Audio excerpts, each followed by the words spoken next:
Item number 2 is an application for a certificate of appropriateness in the Borough of Queens, docket number 15-1939, block 10102, lot 10, 162-24 Jamaica Avenue, the J. Kurtz and Sons store, an individual landmark, an Art Deco style department store designed by Al Mendinger and Schlendorf and built in 1931. This is an application to install signage and alter the storefront. Yeah, but on below. But this is 80s. Perfect.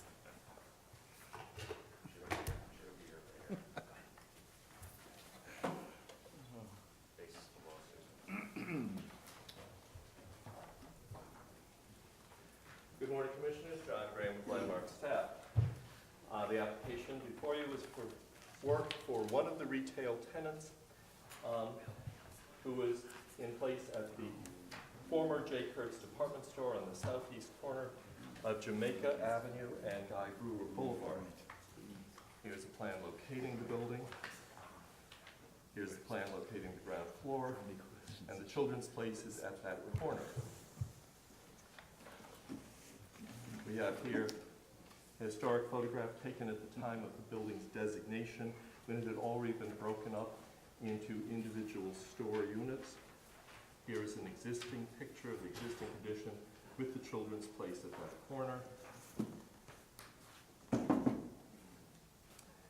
Here is the Jamaica Avenue facade. In 2010, the present tenants, the children's place, got a permit for 2 non-illuminated signs. This is the one on the Jamaica Avenue side. Here is the one on the Guy Brewer Place side. Here is a picture of the historic J. Kurtz department store when they were the original tenants, taken in the 1930s. The applicants are proposing to replace the existing non-illuminated sign, and the board here shows at the lower level the existing conditions of the facade of this section of the building. They're proposing to replace the 2 non-illuminated signs for the children's place with illuminated signs. There's an example here showing how it would look illuminated with the solid background in their logo color and the illuminated letters. They are also proposing the installation of an illuminated bracket sign installed at this pier facing Jamaica Avenue. The existing modern sheet metal cladding or break metal cladding on the ground floor had been painted this brown color. They're proposing to replace it with a clear finished aluminum and to paint the existing storefront mullions with aluminum paint. And those are the proposed changes. There are additional details of the signage shown here. This is pretty interesting. And they have provided us with photographs of the other retail establishments in this neighborhood close to this individual landmark. Okay. The architects are here today to talk about the project. Okay.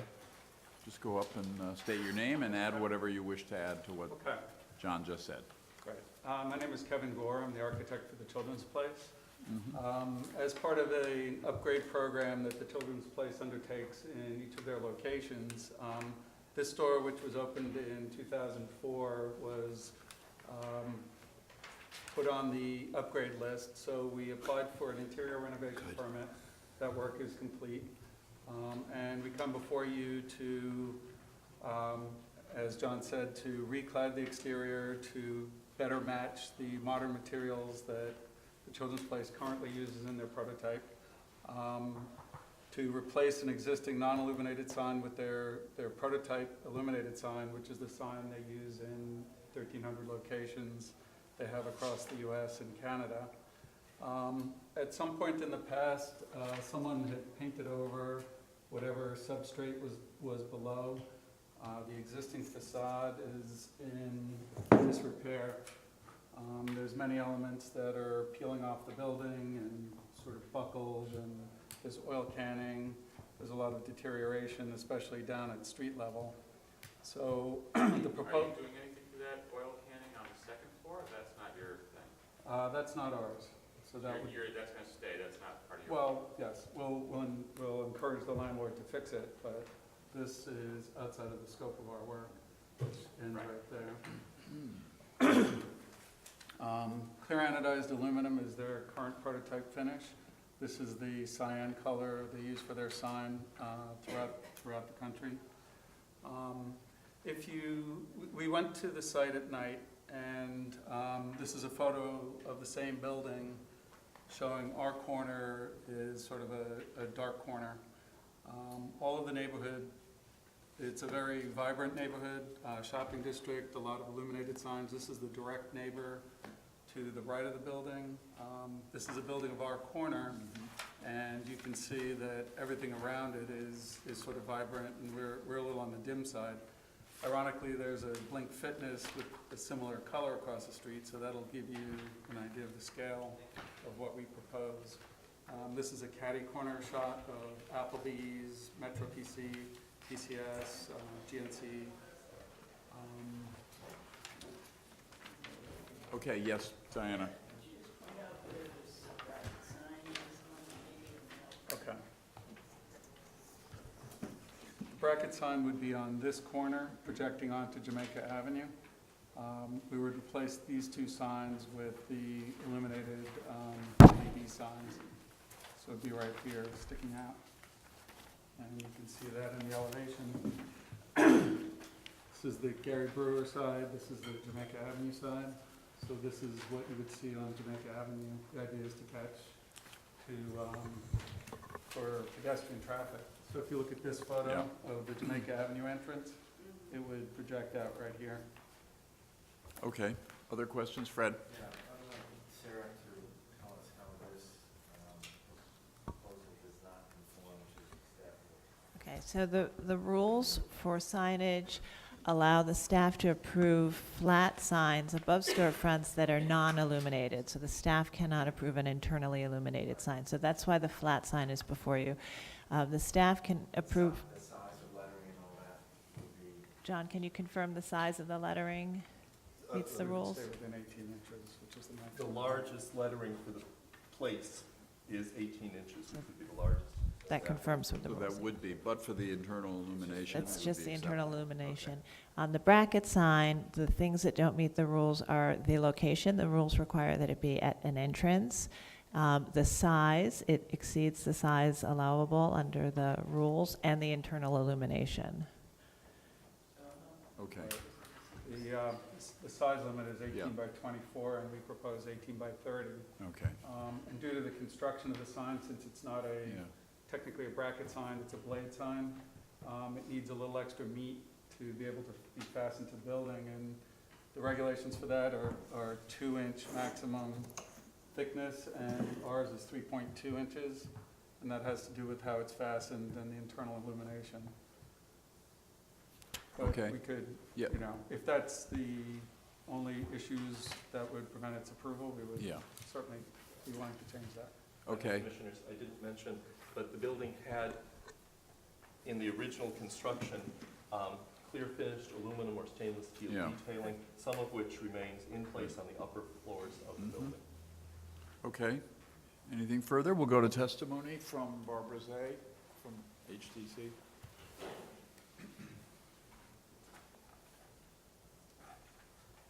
Good morning, Barbara Zay of the Historic Districts Council. Given the generous detail and lovely palette of materials exhibited on this Art Deco structure, including bands of black glazed tile, buff brick, and cast aluminum panels above the mezzanine windows, HDC feels that a more thoughtful approach should be taken in replacing this storefront. The proposed clear anodized brake metal would not rise to the level of this building's rich materiality, as seen in the ample historic photographs included with the application. Choosing to reference the current darker palette would be a move in the right direction. Thank you. Okay, anyone else?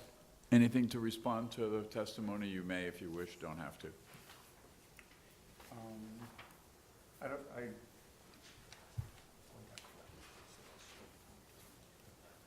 Yeah. The goal is to replace the material, not to reconfigure the actual storefront to bring it back to some Okay, historical character. If you see, the mullion patterns do align with the current mullion patterns above, so the idea is just to do a finish upgrade because of the deteriorated nature and the frankly ugly brown paint. Okay, good, thank you. Discussion, Diana. Yeah, I'm very familiar with this district as I work quite close to it, and it is, it's what you might call an extremely competitive environment in terms of, and of course, it's under a lot of new stores are moving in. It's hopefully a revitalization of the Jamaica shopping area. I think that what they're doing is appropriate. I think that it's clean, and we usually permit quite a bit of latitude with storefronts, but it is returning to a material that's similar. I think that the signage is in the context is not at all inappropriate, including the blade sign, because it wouldn't make sense, I think, in this case, to have it over the door. And I think this slightly bigger size of it is really not an issue for me. So I'm supportive of it. I think it's appropriate, and it's temporary. You know, it's. Yeah. Fred, thank you. You know, I think maybe I'm in your camp, Diana. I was thinking at first, because this is an individual landmark, maybe it's just a little too much. But I think for me, the question of a little more than staff level approval is what's being asked for. The lighting seems to me to be, I don't know if this is new technology, but it's, even though it's lit, it's elegant and restrained. Mm-hmm. It's not a big internally lit everything, just the letters themselves. It seems to me to be pretty elegant. So I think it's the blade side that maybe is bugging me a little bit here, and maybe it's maybe you have a blade sign but don't internally light that, or it's smaller or something. But it's almost okay, but maybe not quite. And the blade sign is what's sitting wrong with me. Yeah, I concur with those sentiments exactly. I can accept all of the changes that are being made, proposed to be made to this individual landmark, but the blade sign is problematic because it doesn't meet a single one of our rules. And so I think that either some significant change to it, like no illumination, or simply eliminating it would be the right thing to do. Michael, I concur with that. I think if the blade sign comes within staff rules, it'll be appropriate. I guess I take a little bit of a different angle. I think that the signage is fine, and given the raucous quality of the streetscape, I think I could even live with the blade sign as is. For me, the troubling aspect of it is the choice of the aluminum material for the facade. I think that the building is characterized by a double-story base that unifies the two lower floors, and I think that anything that can be done, especially with the columns, to affect that or to indicate that would be a step in the right direction. Like a black material, either, that could be done at a staff level. If they want to, Was the change original, aluminum, clear aluminum to black, I mean, that'd be, or some combination of black and aluminum. Also consider modification of the blade sign, either in my opinion, either in size or illumination, but not necessarily. Both you've already talked about being able to, so that would also be engaged with the staff?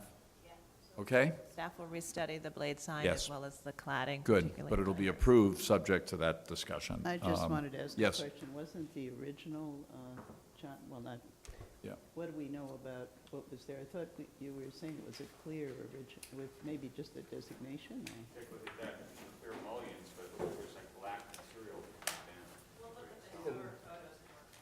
Okay, All right, thank you. good. Thank you. Hearing closed, and Michael Goldblum then, please.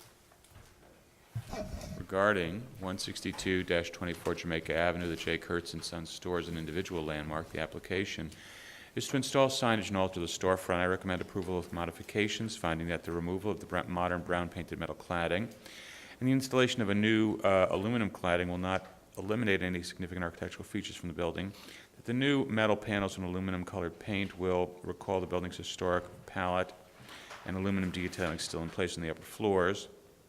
Signs are well scaled for the most part, for the size of the display windows to storefront openings, that the illuminated signs were historically found in buildings of this type and age, and that because the push-through acrylic letters for the wall-mounted signs are modestly scaled and set into a predominantly non-illuminated blue painted aluminum sign panel, the overall appearance of most of the signs will recall historic signs in terms of materials and will not detract from attention away from significant protected features of the building.